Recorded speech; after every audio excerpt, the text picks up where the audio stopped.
Excelentíssima senhora juíza presidente, nobre defesa, policial, advogados da justiça, familiares, presentes, senhores e senhoras, jurados e juradas. Vou começar lendo esse livro que fala sobre a natureza da fé. Primeiro pedir ao Espírito de Deus, ao Espírito Santo e os senhores, o caminho da justiça, seja muita justiça hoje. Imaginemos um certo homem acorrentado na cadeia, apelando e rogando perdão.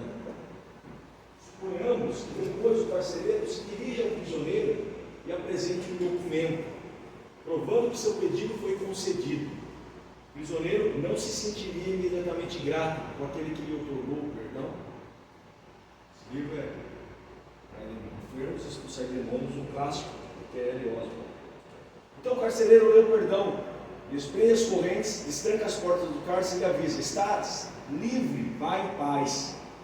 Todavia o homem diz: sei que o documento anuncia minha liberdade e creio em cada palavra dele, mas ainda estou no cárcere. O carcereiro diz: as portas estão abertas, pode sair. Sei que todas as portas estão abertas, estaria livre se estivesse fora, mas estou aqui dentro. O carcereiro insiste: ora, por que você não vai? Não acredita que o perdão seja verdadeiro? Responde o carcerário: sim, acredito em todas as palavras que está dizendo, mas parece que nunca sairei daqui. O perdão não tem benefício algum para esse homem, porque ele prefere permanecer na prisão em vez de concretizar seu perdão. Da mesma forma, o evangelho da cura para o corpo não tem benefício algum para os que não querem aproveitar o evangelho. O versículo: eu sou o Senhor que sara, não tem valor algum aqueles que não aceitam, não concretizam a promessa de Deus. Aquele que sara todas as enfermidades não consegue benefício algum aos que não confiam nessa declaração e não colocam sua fé. Por que eu estou lendo isso? Porque muitas vezes pode chegar o alvará de soltura ao acusado, mas ele não está preso pelo cárcere somente. Ele está preso pelas suas mentiras, ele está preso pela sua falta de arrependimento, ele está preso pelas suas desculpas, ele está preso pelas suas injustificáveis razões para delinquir. Ele está preso pelo passado, ele está preso por colocar a culpa no pai, ele está preso por colocar a culpa da mãe que fez todo o esforço do mundo para criá-lo. Ele está preso à impossibilidade de falar claramente o artigo pelo qual se viu condenado.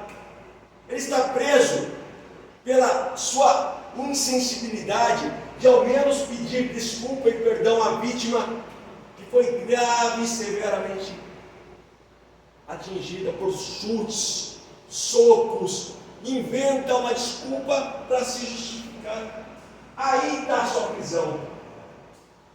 A prisão física do cárcere, das correntes, das amarras, das trancas, só uma consequência disso. Se o réu aqui reconhece, pede perdão, olha para a vítima e reconhece a maldade que fez contra ela, a chance de sair absolvido é muito grande. O livramento poderia até ser concedido.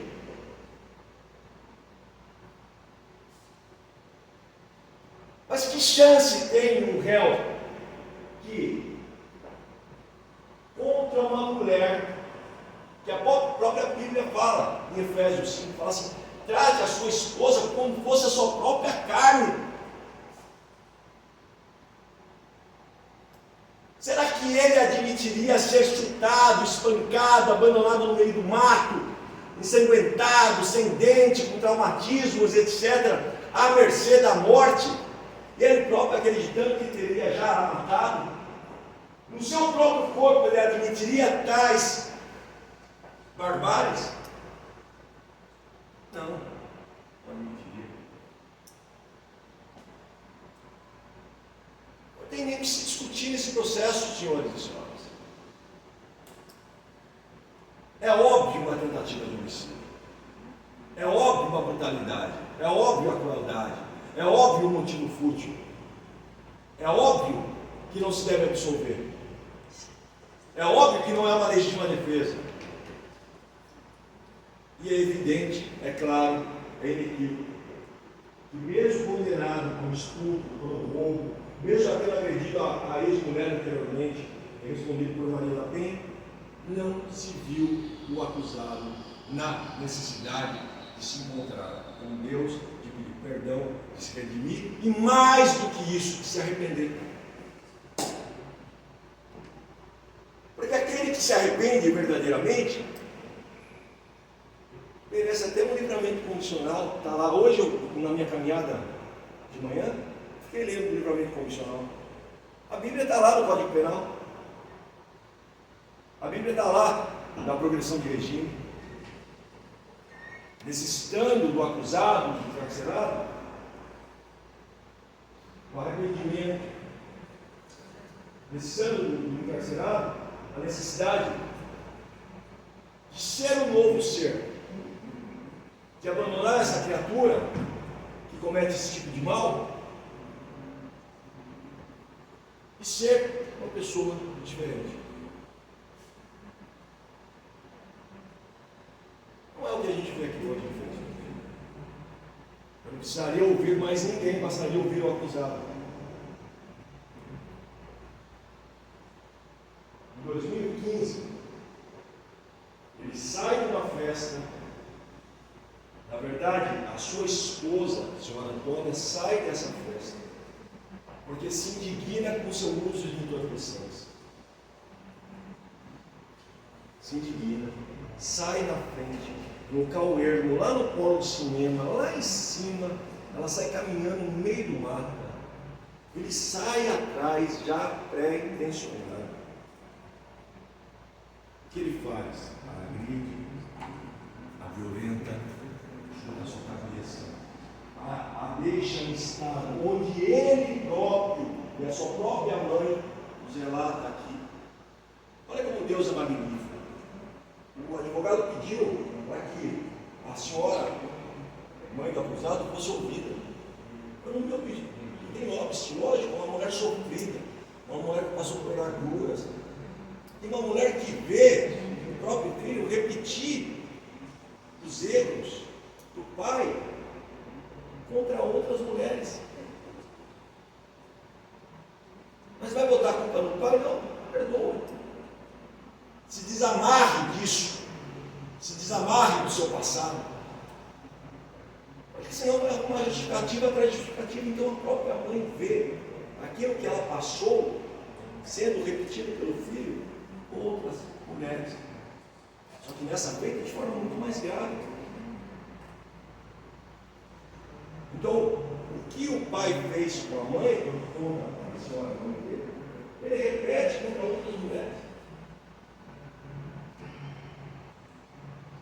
No caso aqui, no dia 4 de 6 de 2015, às 3 da manhã, nas proximidades do Morro de Sansão, próximo ao rancho do Duro, Sobradinho 2, foram desferidos socos e chutes na vítima Antônia Maria dos Santos Souza, causando os exames escritos em laudo de folhas 12, 3 de laudos, no caso os senhores queiram ver, a vítima ficou sem dente, com traumatismo, os olhos fechados, totalmente agredidos. De modo que o réu acreditou que conseguiu um intento maligno, acabo de matá-la e abandonar a sua própria esposa no local no meio do mato de madrugada. Eu vou discutir aqui se isso é uma tentativa de homicídio ou não. Você fala mais o quê? Efésios determina, pede obediência ao marido, trate sua esposa como fosse sua própria carne. Como que eu vou admitir, meu senhor? Que um homem, marido da esposa, chute sua cabeça, abandone ela desacortada, abandone ela totalmente sanguentada, totalmente ferida, no meio do mato. Eu considero isso como não sendo uma tentativa de homicídio. Bastaria um chute na cabeça da própria esposa, eu já consideraria. vários chutes, vários golpes, só reforça o ânimo maligno, letal, doloso, macabro, de tirar a vida dela. Não queiramos nós nos colocarmos naquele local, deitados à mercê de um agressor drogado, e é o fato dele estar drogado que foi o motivo da insurgência dela. Não queremos nós nos colocar naquele local, não queremos a senhora ou qualquer outra pessoa se colocar naquele local. Porque ali só restava ela clamar a Deus e pedir: Deus, não me leve, eu tenho filhos. Não deixe eu morrer aqui de forma tão indigna. Não deixe uma mãe falecer aqui de forma tão trágica, tão derradeira. Mas ele saiu de lá acreditando não em Deus, mas acreditando que teria sido sim o destino fatal daquela mulher. Tanto que ele vai até a sua mãe e fala para ela, ó, acabei de fazer uma grande besteira. Acabei de ela. Na visão do agressor naquela situação, não haveria ninguém a acudi-la no meio do mar. Deus pegou a mão dela e levou ela lá engatinhando, toda ensanguentada, até o local que teve socorro. O acusado Milton Santos Ferreira serviu sogro, SUS e uma vítima assim agindo. Na terceira pergunta, o acusado deu início à execução de um crime de homicídio que somente não se consumou por circunstâncias alheias à sua vontade, consistente na intervenção de terceira pessoa que chamou o socorro à vítima engatinhando, totalmente machucada, ensanguentada, com o rosto inchado, com os olhos fechados. Depois ainda sofre até hoje as sequelas. Até hoje, pessoal. Um trauma imenso que, após talvez até para suplantar, superar totalmente tamanha brutalidade, ela vai se entregar de fato ao alcoolismo. Uma mulher, minha senhora, agredida severamente dessa forma, uma mulher agredida, a mulher do acusado, a esposa do acusado. Se ele estuprou outra mulher anteriormente, já não demonstrou um famigerado desrespeito ao outro ser humano. E foi condenado por tal. Se ele roubou outra, ele está condenado por tal. Mas tudo isso foi ainda insuficiente para que ele entenda: eu tenho que mudar, tenho que abandonar esse. Porque é essa criatura egoísta, que por qualquer motivo agride o outro, comete crime que encontra justificativa onde não é justificado nada, é essa que comete três fatos. E essa não adianta dar a ele o alvará de soltura, porque solto, se não se redime, se não se arrepende, a toda evidência continuará fazendo as mesmíssimas coisas. As mesmíssimas coisas. Continuará atribuindo ao passado sua suposta malignidade, continuará atribuindo às drogas seu suposto destempero, mas nada além. Mas ele tem o livre-arbítrio, ele pode decidir. Ontem eu saí da reunião na Igreja Universal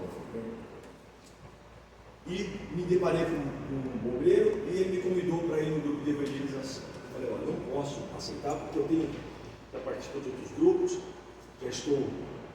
tenho meus compromissos, então eu não vou me comprometer agora. Eu desci e falei assim: sobrou uma ideia na minha cabeça. Assim, por que você não evangeliza no presídio? Eu falei: eu vou evangelizar no presídio. E o que eu vou falar no presídio é exatamente isso que eu estou falando aqui. Enquanto você não abandonar o seu velho eu, não adianta, não há soltura para você. Você vai pisar na rua e vai voltar para casa se não for morto. Morto por quem? Por alguém se coloca no lugar da vítima, alguém que tem mulher também, pela pessoa que que se vê o irmão da vítima, que se vê a vítima totalmente desfigurada, arrebentada, arruinada pela sua obra, pela sua violência, pela sua brutalidade. E se não acontecer isso, você próprio se encarrega de se encarcerar novamente, enquanto não se arrepende, não pede perdão, não tenta consertar as desgraças cometidas, e se encontrar com Jesus, pedir a Deus, porque assim, o pior dos pecadores tem amparo de Deus, desde que faça isso, desde que se arrependa, sinceramente, consegue.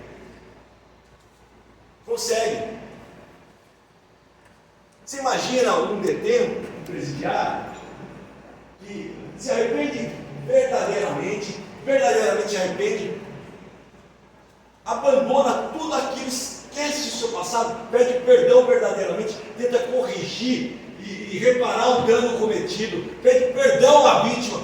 Eu não ouvi um momento ele falando assim: me perdoa, o que eu fiz com você.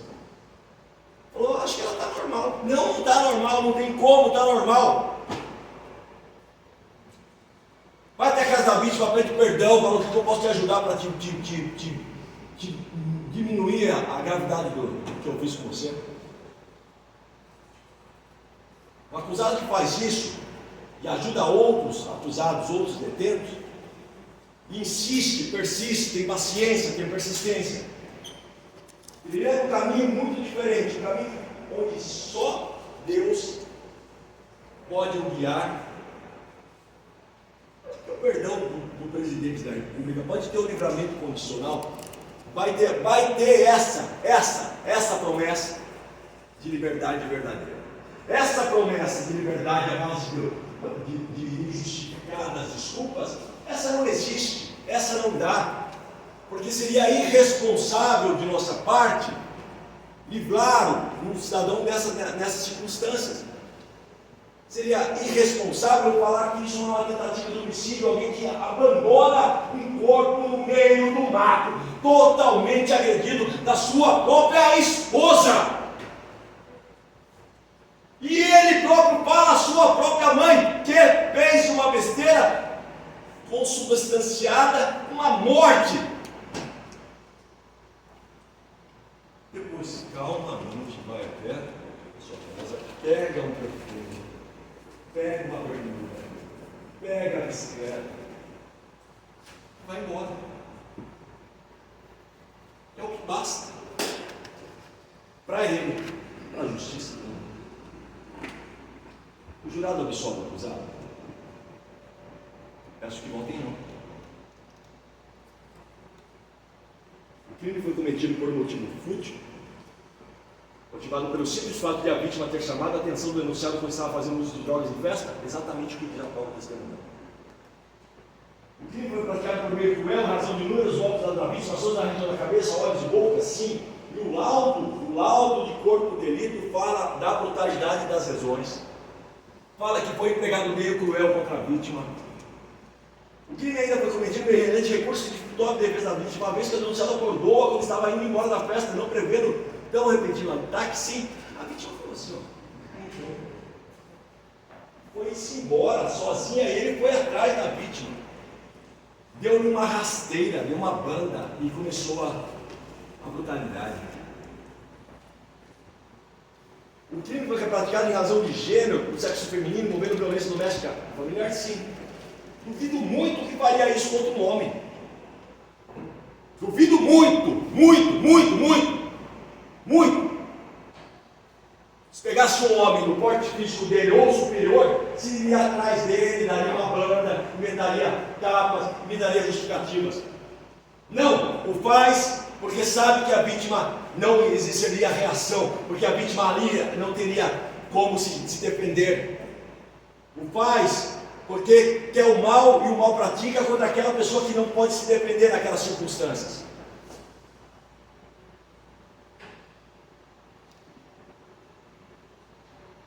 O faz por causa disso.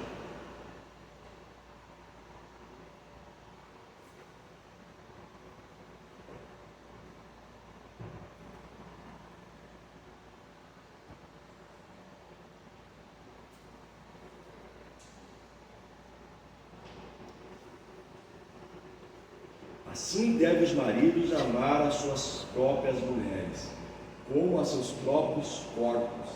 Quem ama a sua mulher, ama-se a si mesmo. Efésios 5, 21. Isso aqui é amor. Isso aqui é um dever de hombridade. E consta no processo, as justificativas por ele apresentadas são frívolas, são justificativas inaceitáveis, inexistentes. Não sei até que ponto a nova defesa vai se. Você vai pegar tal.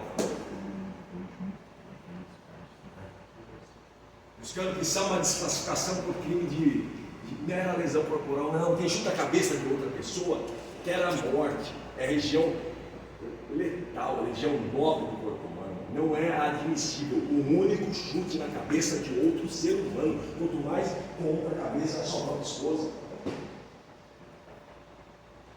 Quem duvidar que isso é uma tentativa de homicídio, que não se coloque nas mesmas circunstâncias, como vítima prostrada no chão, deitada com algoz, agredi-lo brutalmente.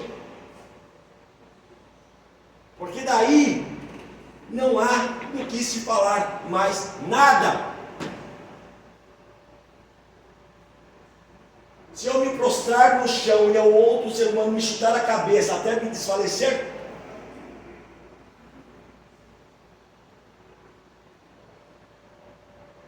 só Deus que não ocorra minha morte de forma tão vil.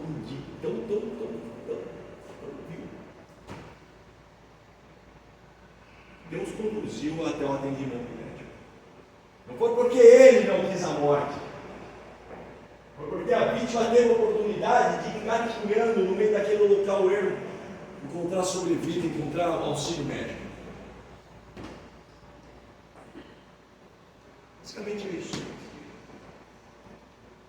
Não há dúvida nesse processo. As dúvidas que porventura existam nesse processo não são dúvidas, nenhuma dúvida que a sabedoria e a inteligência que o Espírito Santo deve nos guiar, a justiça e a consciência possam aceitar. Então, não há possibilidade alguma de eu aceitar, de conscientemente, de justiça, de forma de justiça, aceitar aquelas justificativas. Assim como tenho absoluta certeza que os senhores e as senhoras não aceitarem. E não vão aceitar. Sentir em caminho a vocação de justiça e desejo ao réu, sinceramente, que encontre arrependimento verdadeiro, que encontre Deus verdadeiramente, peça perdão às vítimas, peça perdão a Deus por tudo que cometeu. E aí talvez, lá no cárcere, encontre o Espírito de Deus, a quem segue é considerado de fato. E aí encontre uma nova vida, porque se não fizer isso, vai sair, vai causar problema para a mãe, vai causar problema para a sociedade, vai causar problema para as outras vítimas, e talvez passe na frente da vítima, e simplesmente e diabolicamente sorria e fui solto, está aqui, estou solto. E a vítima fazer o quê?